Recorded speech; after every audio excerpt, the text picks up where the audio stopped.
ស្រុកធ្វើការលោកកាយអ្នកស្រុកធ្វើការ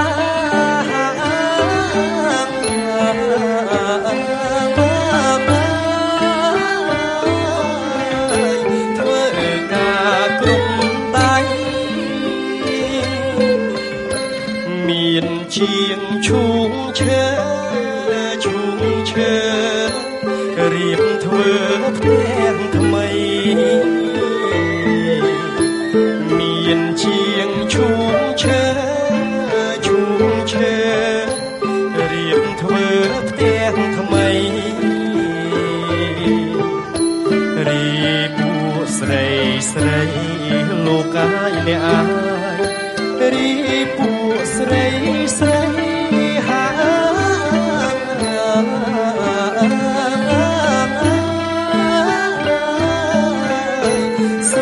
ស្ដីអង្គមានជាងចំឡាំងមានអ្នកគូស្គមានជាងចំឡាំងមានអ្នកគូស្គកញ្ញារូបល្អកញ្ញារូបល្អ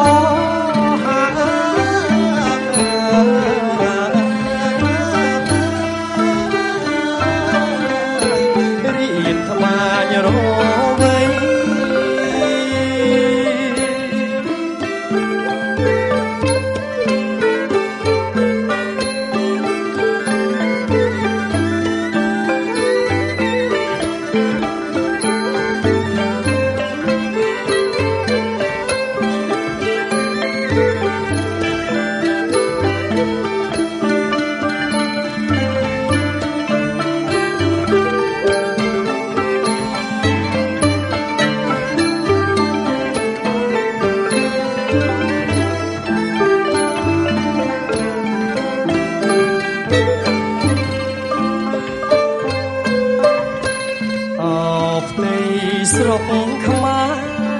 ស្រុកខ្មែរ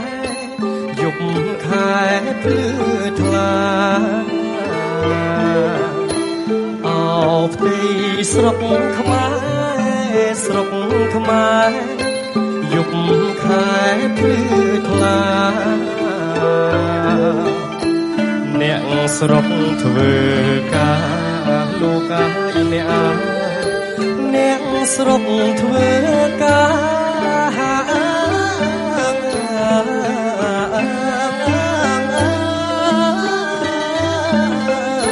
ធ្វើការគ្រប់ដៃមានជាងឈូងឈើរៀបធ្វើផ្ទះថ្មី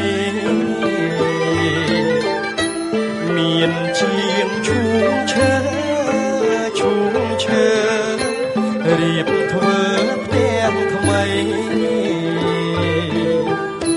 រីពួកស្រីលោកកាយអ្នករីពួកស្រីស្រិត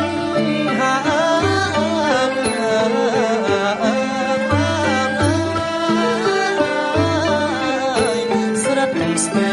អង្គ